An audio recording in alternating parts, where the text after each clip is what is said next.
Bonjour, bonsoir mesdames, messieurs et bienvenue dans cette nouvelle vidéo dans laquelle nous allons parler de l'actualité au Mali et de la géopolitique en Afrique francophone en général.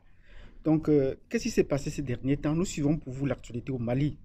Et lorsque nous avons dit que le président malien par intérim du Mali allait en France, sur invitation du président de la France, Macron, c'était un très mauvais signe.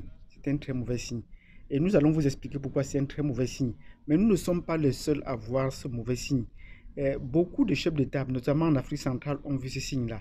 Et nous allons dire que la France a pris le caillou et nous avons vu. La France a pris le caillou, nous l'avons vu.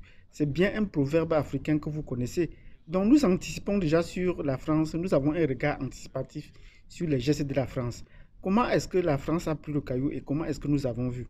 Ce n'est pas seulement nous qui le voyons sur cette plateforme avec vous, mais c'est également dans la lecture des événements qui se passent là. Actuellement, ces jours-ci vient de s'achever le sommet du G5 Sahel en N'Djamena au Tchad. Et dans les chefs d'État présents, il y avait le président malien, le président par intérim Mali.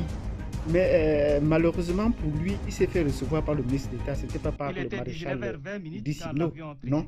Au bord duquel se trouve le président malien Ban Dao s'est posé aux pistes de l'aéroport international Hassan Diamos de N'Djamena.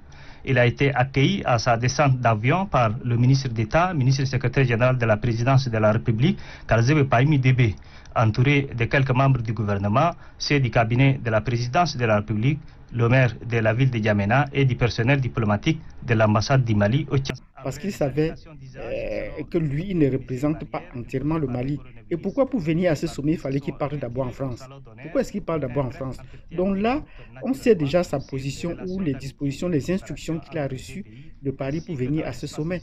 Donc vous comprenez que nous ne sommes pas seulement les seuls à voir ou à critiquer le voyage du président malien en France, mais il y a aussi en Afrique centrale, notamment en Afrique centrale, nous sommes très avisés. Nous avons constaté que là, c'était un signe de traîtrise. Et le maréchal Idriss Déby du Tchad l'a bien vu. Il a reçu tous les autres pères de la Mauritanie, du Niger, lui-même personnellement. Mais la descente de l'avion du président par intérim du Mali, c'est un ministre tchadien qui est venu l'accueillir parce qu'il n'avait pas beaucoup à échanger là-dessus. On connaissait déjà toute sa position.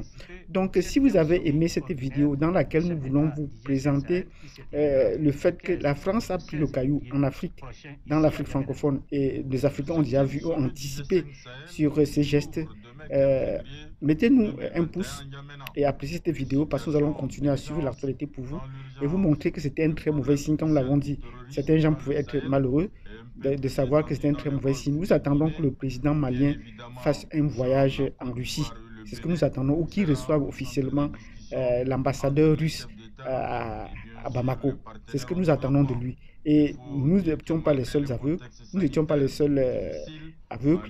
Nous avons lorgné cela de l'œil et nous avons vu. Et nous saluons également ces gestes, cette réaction du président tchadien. Et nous disons bien qu'en Afrique centrale, nous sommes très avisés sur les mouvements de la France, sur ses agissements.